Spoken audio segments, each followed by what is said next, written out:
오늘 말씀은 거룩을 지키라입니다. 거룩을 지키라. 특별히 우리가 거룩한 백성으로 불림을 받았기에 우리가 거룩하게 사는 것은 너무나도 중요한 일인데, 이 거룩하게 사는 것이 이 시대를 살아갈 수 있는 아주 중요한 방향성인 것을 성경이 가르쳐 줍니다. 오늘 이 말씀을 함께 나누기를 원합니다. 이 사도 바울이요, 주님 안에서 구원을 얻은 형제와 자매된 데살로니가 교회와 우리에게 하나님의 선택하심을 가르쳐주고 성령으로 거룩해 하심을 말미암아 그리스도의 영광을 얻으며 살아가라고 선포하고 있습니다. 그래서 본문 13절과 14절의 말씀을 좀 보겠습니다. 주께서 사랑하시는 형제들아, 우리가 항상 너희에게 관하여 마땅히 하나님께 감사할 것은 하나님이 처음부터 너희를 택하사 성령의 거룩하게 하심과 진리를 믿음으로 구원받게 하심이니, 이를 위하여 우리 복음으로 너희를 부르사 우리 주 예수 그리스도의 영광을 얻게 하려 하심이라고 말씀이 증거합니다. 하나님께서 택하셨다라는 것이죠. 사도를 택했고 제자들을 택했고 우리들을 택했고 우리 체릴제일교회를 택했다라는 것이에요. 그리고 성령으로 무엇을 하시느냐? 거룩하게 만드시고 구원을 얻으며 누리며 살아가게 하신다는 거예요. 우리는요, 주님이 부활하신 이후로 마지막 때를 살아가고 있습니다. 주님 다시 오시는 그때, 주님을 기다리는 그리스도인들의 오늘 거룩함에 대해서 상고해 보기를 원하고요, 어떻게 하면 이 거룩함을 지키며 살아갈 수 있는지 한번 같이 말씀을 나눠보기를 원합니다. 여러분, 거룩하면요, 거룩하면 저는 성화라는 단어가 떠오릅니다. 성화란 말을 들어보셨을 거예요. 즉 거룩하게 되어지는 것을 성화라고 부르잖아요. 요한 웨슬리의 영향을 받은 이 감리교들은 특별히 이 성화에 대한 관심이 우리 신앙의 DNA 안에 자리 잡아 있어야 돼요. 우리 예수님과 감리교의 창시자인 요한 웨슬리 목사님이 성화를 강조하셨고, 그리스도인들이 성화에 이르기까지, 주님 오시는 그날까지 그 거룩함의 삶을 살아야 한다라고 가르쳐 주셨기 때문에 그렇습니다. 그렇기 때문에 거룩을 지키는 삶, 성화의 삶이라고 말합니다. 즉 거룩을 지키는 삶, 어떤 삶이냐? 주님의 뜻을 따라 주님을 본받아 살며 그 신앙의 열매를 맺는 것이라는 거죠. 그것이 성화입니다. 그것이 우리의 거룩한 생활이 되어야 하고 그리스도인들의 거룩한 생활이 되어야 한다는 것이에요. 성령의 거룩하심을 배우고 실천하는 과정이 바로 거룩을 지키는 삶, 성화라는 거예요. 루터는요, 믿음으로 말미암아 의롭게 되고 의롭게 된 자는 거룩한 생활을 통하여 완전한 구원에 이른다라고 했습니다. 그렇기 때문에 루터교 안에도 이 성화는요, 그리스도인의 거룩한 생활이 중요하다는 것을 가르쳐줘요. 그리스도인들은 그리스도인을 거룩하게 하는 것, 첫째 하나님의 거룩한 말씀이라고 하고요, 또한 성령이 친히 그 말씀을 주관하시고 교회를 성화하시고, 또 성화, 의인처럼 단번에 되는 것이 아니라, 단번에 완성되는 것이 아니라 거룩한 생활을 통해서 성숙되고 그 사후에 그 영화, 그 glorification을 통해서 완성된다고 하죠. 장로교에서 가장 중요하게 불리는 칼빈은요, 그의 기독교 강요 3권 3장에서 성화 교리를 다루고 있습니다. 이 칼빈에 의하면 그리스도와 연합의 결과로 보여야 한다고 주장하는데요, 즉 성화는 회개를 통해서 외적인 행동뿐만 아니라 영혼 자체까지도 변화되는 것을 의미한다고 했습니다. 성화는 하나의 과정이기 때문에 그 과정은 그리스도께서 죄와 사망을 극복하시고 성화의 길을 걸으신 것처럼 그리스도인들도 죄와 싸우는 투쟁을 계속해야 되고, 그 투쟁은 일평생을 통해서 계속되어야 한다고 칼빈이 주장했었습니다. 사실상 각 교단의 교리의 표현은 조금씩 다르게 하고 있지만 그 본질적 의미는 동일하다는 것이에요. 즉 성령으로 거룩하심으로 변화되어져야 한다는 것은 동일하다는 거예요. 그리고 그의 삶이 결국 예수님의 영광에 이르게 되는 것을 말하고 있습니다. 우리는 거룩한 삶을 살고 또 그 거룩을 지켜야 되는데, 데살로니가 후서 2장 1절과 4절에서 그 거룩함을 지키기 위해서 또 다시 오시는 예수님의 영광을 위해서 교회와 그리스도인들이 준비하고 분별해야 되는 것들을 가르쳐주고 있는데요, 우리 다 같이 읽어보겠습니다. 형제들아, 우리가 너희에게 구하는 것은 우리 주 예수 그리스도의 강림하심과 우리가 그 앞에 모임에 관하여 영으로나 또는 말로나 또는 우리에게서 받았다 하는 편지로나 주의 날이 이르렀다고 해서 쉽게 마음이 흔들리거나 두려워하거나 하지 말아야 한다는 것이라.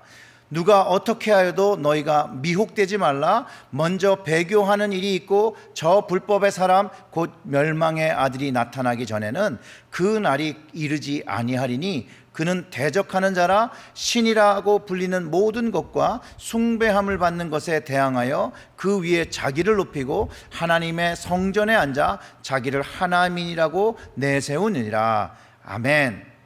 이렇게 데살로니가 후서의 이야기가 그 말세에 대한 이야기, 그 징조에 대한 이야기를 하고 있는데, 예수님은 마지막 때에서 어떻게 말씀하셨을까요? 제자들이요, 예수님께 이 마지막 때 주님 다시 오심을 어떤 징조가 있냐고 주님께 질문했을 때 예수님께서 이렇게 답변하셨습니다. 근데 이것이 사도 바울이 데살로니가 후서에서 이야기한 것과 아주 유사한 부분들을 가지고 있다는 거예요. 마태복음 24장 4절부터 14절의 말씀을 찾아보면 이렇습니다. 예수께서 대답하여 이르시되 너희가 사람의 미혹을 받지 않도록. 자, 미혹이라는 단어가 유사한 단어죠.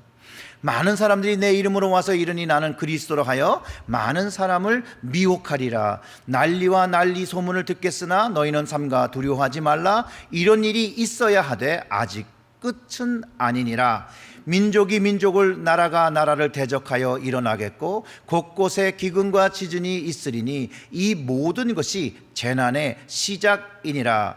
그때 사람들이 너희를 환난에 넘겨주겠으며 너희를 죽이리니 너희가 내 이름 때문에 모든 민족에게 미움을 받으리라. 그때에 많은 사람이 실족하게 되어 서로 잡아주고 서로 미워하겠으며 거짓 선지자가 많이 일어나 많은 사람을 미혹하겠으며 불법이 성함으로 많은 사람의 사랑이 식어지리라. 그러나 끝까지 견디는 자는 구원을 얻으리니 이 천국 복음이 모든 민족에 증언되기 위하여 온 세상에 전파되리니 그제야 끝이 오리라. 아멘. 오늘 말씀 속에서 요즘 재난이 많고 이 코로나 팬데믹이 일어나면서 말세라고 그러기도 하고 주님이 오시는 휴거의 시간이 된다는 이야기들이 이제 막 일어나고 있습니다. 근데 실제로 이 코로나 바이러스로 인해서 지구촌에 수많은 사람들이 죽었고요, 중국, 한국에서 홍수가 일어나고 있고요, 지구촌에서 메뚜기 떼들로 공격을 받아 아주 엄청난 재난을 당하고 있고, 정말로 최근에 재난과 기근이 연속적으로 이 지구촌에서 곳곳에서 일어나고 있다는 것이에요. 그러나 오늘 본문과 예수님이 말씀하신 것처럼 그 마태복음 24장을 근거해도 재난과 세상의 흉흉함만을 가지고는 그 끝이 아님을 정확하게 가르쳐주고 있습니다. 그럼에도 불구하고 유튜브에 이 마지막 대한 영상, 재림에 대한 영상, 휴거에 대한 영상들이 점점 많아지고 있더라고요. 오늘 성경은 사람들의 말에 미혹되지 말라. 오늘 말씀을 꼭 기억하시길 바랍니다. 물론 우리는 마지막 때를 살아가고 있습니다. 그리고 주님은 반드시 오십니다. 그 주님의 오심을 거룩함을 가지고 지키면 우리가 이 때를 잘 분별할 수 있다는 것이에요. 두 가지만 기억해도 마지막 때를 잘 분별하고 거룩함으로 지켜낼 수 있습니다. 우리 데살로니가 후서 2장 1절부터 3절을 다시 보면 이렇습니다. 형제들아, 우리가 너희를 구하는 것은 우리 주 예수 그리스도의 강림과 우리가 그의 앞에 모임에 관하여 영으로나 또는 말로나 또는 우리에게 받았다 하는 편지로나 주의 날이 이르렀다고 해서 뭐라고 그러죠? 쉽게 마음이 흔들리거나 두려워하거나 하지 말아야 한다는 것이라. 3절에 누가 어떻게 하여도 너희가 미혹되지 말라. 먼저 뭐가 있다는 거예요? 배교하는 일이 있고, 그 다음에 저 불법의 사람 곧 멸망의 아들이 나타나기 전에는 그날이 이르지 아니하리니. 즉 재난과 환난만을 가지고 마지막 심판의 날로 분변할 수 없다라고 성경이 가르쳐주고 거듭 강조하고 있다는 것이에요. 성경은 이 두 가지 조건이 함께 일어날 때 주의 강림이 가까웠다라고 가르쳐주는데, 그 조건, 불법의 사랑 그 멸망의 아들과 하나님이 앉아서 하나님이라 주장하는 그것과 믿음이 미혹되며 배교하는 그 일이 일어나기까지 주의 강림이 가까운 것이 아니라고 가르쳐줍니다. 마태복음에서도 주님께서 미혹이 있는 시대라고 분명히 말씀하셨는데, 그 마태복음 14장 4절과 5절에서도 예수께서 대답하여 이르시되 너희가 사람의 미혹에 받지 않도록 주의하라. 많은 사람이 내 이름으로 와서 이르되 나는 그리스도라 하여 많은 사람을 미혹하리라. 난리와 난리의 소문을 듣겠으나 너희는 삼가 두려워하지 말라. 이런 일이 있어야 하되 아직 끝이 아니라. 그러니까 이런 일이 당연히 있는 게 당연하다는 거예요. 이 마지막 때가 점점 가까웠을 때 그리스도인들이 분명히 생각해야 되는 중요한 것, 미혹되지 말라는 거예요. 사단과 마귀만 직접 와서 미혹하는 것이 아니라 사람들의 잘못된 성경 해석과 가르침도 성도를 미혹한다라는 것이에요. 그리고 그런 말씀에 미혹되지 않도록 성경이 증언하고 있고 가르쳐주는 그 거룩함을 지켜야 된다는 거예요. 이 거룩함을 지키면, 이 거룩함을 어떻게 지켜요? 성경은 말씀과 기도로 거룩해진다라고 했잖아요. 그러니까 그 말씀을 묵상하고 하나님 앞에 정직한 진실한 기도를 드리면 거룩함을 지키며 이 미혹을 이겨낼 수 있다는 거예요. 하나님께서 마지막 때에 반드시 구원의 역사를 보게 하시고 경험케 하시는 것은 거룩함을 지킬 때, 하나님께서 주신 거룩함을 지킬 때 미혹을 승리한다라는 거예요. 미혹되지 말라 했으니 미혹을 승리해야 되니까 그것을 위해서 우리는 거룩함을 지키고 우리의 가정에, 우리의 심령에 거룩함을 지키며 살아가야 되는 거예요. 그런데요, 이 미혹이요 홍수와 같아요. 홍수가 나면 물이 너무 많잖아요. 그래서 막 떠내려가요. 집이 떠내려가요. 사람이 떠내려가요. 이런 것처럼 미혹의 홍수가, 말씀의 홍수가 막 일어나면 유사한 말씀 같은데 그것이 진정한 말씀이 아니라 미혹의 말이라는 것이죠. 거기에 사람들이 휩쓸려 떠내려가기 시작한다는 거예요. 또 한 가지, 홍수가 나면 물은 너무 온천지가 물인데 마실 만한, 정작 먹을 만한 물이 없어 걱정을 하죠. 물이 범람을 하는데 오염된 물이기 때문에 마실 수도 없고, 물은 많은데 목은 마르고 갈급해진다는 것이에요. 이 이야기는 정말로 하나님에 대한, 말씀에 대한 많은 이해가, 증거가 난무해서 무엇이 진실이고 옳은지 모르고 살아가는 시대가 된다는 것이죠. 그게 미혹의 시대예요. 그렇기 때문에 가려서 마셔야 되는 것이죠. 마실 수 있는 물을 마셔야 되는 것이죠. 그리고 받아들여야 된다는 거예요. 오늘날 같이 전염병이 창궐하고 재난과 사건과 사고들이 많을 때 사람들이 영적으로 갈급해해요. 그래서 인터넷을 통해서, 주변 사람들을 통해서 영적 갈증을 위해 해소하는 그런 물을 찾는데 조심해야 된다는 거예요. 요즘은 얼마나 그 인터넷과 유튜브에 접근이 쉬워서 많은 이 정보의 홍수로 인해서 잘못된 신앙으로 미혹될 수 있다는 거예요. 오염된 물을 먹으면요 건강을 해치는 거잖아요. 그런 것처럼 이 잘못된 말씀을, 왜곡된 말씀을 먹고 자라면 병든다는 거예요. 영적으로 기형이 된다는 거예요. 이런 지식들은요 머리를 커지게 하고 손발이 적어지게 하는 것이죠. 영적인 기형 상태가 온다라는 것이죠. 어떻게 보면 현대 한국의 기독교의 모습이라고 말할 수 있고 현대 그리스도인들의 모습이라고 할 수도 있어요. 예수님의 그 진리의 가르침, 그 희생, 헌신, 사랑, 그리고 그 거룩함이 부재한 모습이라는 것이죠. 저도 회개해야 될 몫이고 여러분들도, 모든 그리스도인들과 교회들이 어쩌면 지금 이 시대에 회개할 제목이기도 하다는 것이에요. 미혹에는 거룩함이었고 견고한 믿음과 기도의 삶의 균형을 이루지 못할 때 진리가 견고히 뿌리를 내리지 못한다는 거예요. 성령의 거룩함을 지키지 못할 때 그 뿌리가 없기 때문에 미혹당하게 된다는 것이에요. 그렇기 때문에 이걸 반대로 보면, 반대로 적용을 하면 거룩을 지킴으로 미혹을 이겨낸다는 거예요. 성령으로 말미암아 거룩하게 되며 미혹을 이기고 마지막 때를 살아갈 수 있는 능력이라는 것을 오늘 말씀을 통해서 우리는 깨닫게 되는 것이에요. 성경은요, 거룩하게 되는 방법이 말씀과 기도라고 아까도 말씀드렸죠. 성령은요, 말씀과 기도를 통해서 우리의 삶에 역사하신다는 것이죠. 그리스도인들의 거룩한 생활, 성화의 삶이 마지막 때를 살아가야 되는 모습이고, 그 삶을 통해, 그 거룩한 삶의 모습을 통해서 승리를 경험하는 삶이 된다는 것이에요. 즉 성령의 거룩하심을 계속해서 지키고 살아가는 과정 속을 통해서 우리가 하나님의 영향력을, 성령의 영향력을 누리며 살아간다는 것이죠. 구원받은 자의 그 성화된 모습으로 영적 영향력을 가지며 살아간다는 것이에요. 이 과정은 쉽지 않습니다. 자기를 부인해야 되고요, 십자가를 지어야 되죠. 십자가를 진다는 이야기는요, 고통스러울 수 있다는 것이에요. 피를 흘릴 수 있다는 거예요. 목숨을 내놔야 될 수도 있다는 것이에요. 이 성화의 길, 거룩한 것을 지키는 삶은요, 하나님의 사랑과 예수님의 사랑을 깨닫지 못하고는 이해할 수 없어요. 바울이요, 데살로니가 후서 2장 15절과 17절에 이렇게 얘기합니다. 그러므로 형제들아, 굳건하게 서서 말로나 우리의 편지로 가르침을 받은 전통을 지키라. 우리 주 예수 그리스도와 우리를 사랑하시고 영원한 위로와 좋은 소망을 은혜로 주신 하나님 우리 아버지께 너희 마음을 위로하시고 모든 선한 일과 말에 굳건하게 하시기를 원하노라.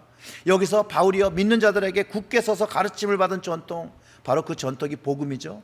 복음은 거룩한 것, 그것을 지키라는 것이에요. 하나님의 거룩한 백성인 것을 지키라는 것이에요. 하나님의 거룩한 말씀을 지키라는 것이에요. 천국의 열쇠인 그 기도를 지키라는 것이에요. 사도를 통해서 전해진 것, 그 말씀을 통해서 전해진 것, 성령을 통해서 전해진 것, 예수 그리스도의 모습, 그 삶의 모습을 본받아 사는 것, 그것이 거룩을 지키는 삶이라고 그러는 것이에요. 데살로니가 후서의 그 마지막 때에 대한 그 미혹함으로 배도가 일어난다고 하잖아요. 예수님의 복음과 진리를 반대하고 하나님을 대적하며 하나님의 자리를 차지하는 멸망의 아들이 나타난다고 하잖아요. 그는 사랑이신 하나님을 대적하는 것이에요. 그래서 이 마지막 때에는요, 하나님이 원하시는 거룩한 모습이 없어요. 그 하나님의 사랑의 모습도 없어요.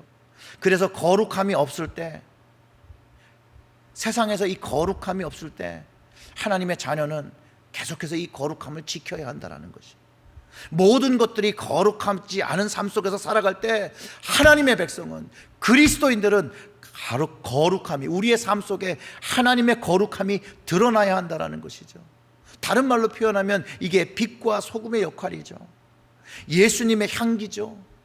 예수님의 모습, 그 사랑과 은혜와 자비와 용서의 모습, 그 거룩함이 우리의 삶 속에서 나타나고 세상에 비춰져야 되는 거고, 세상은 이런 모습이 점점 사라지는 것이에요.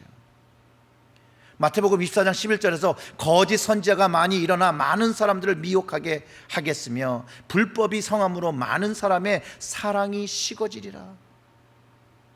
디모데후서 3장 1절부터 5절은 이렇게 표현하고 있습니다.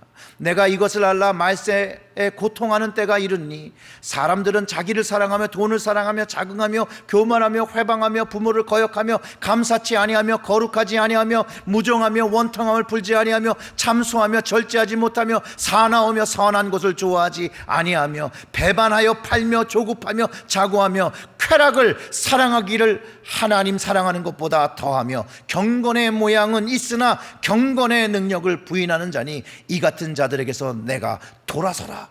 이렇게 가르쳐줍니다. 거룩함을 지키는 것, 경건의 능력을 갖는 것이고, 하나님의 사랑을 회복하는 것인 것. 하나님의 사랑은 오래 참는 것입니다. 하나님의 사랑은 자기의 유익을 구하지 않고 섬기는 것입니다. 우리도 우리 형제 자매를 참아주는 것이죠.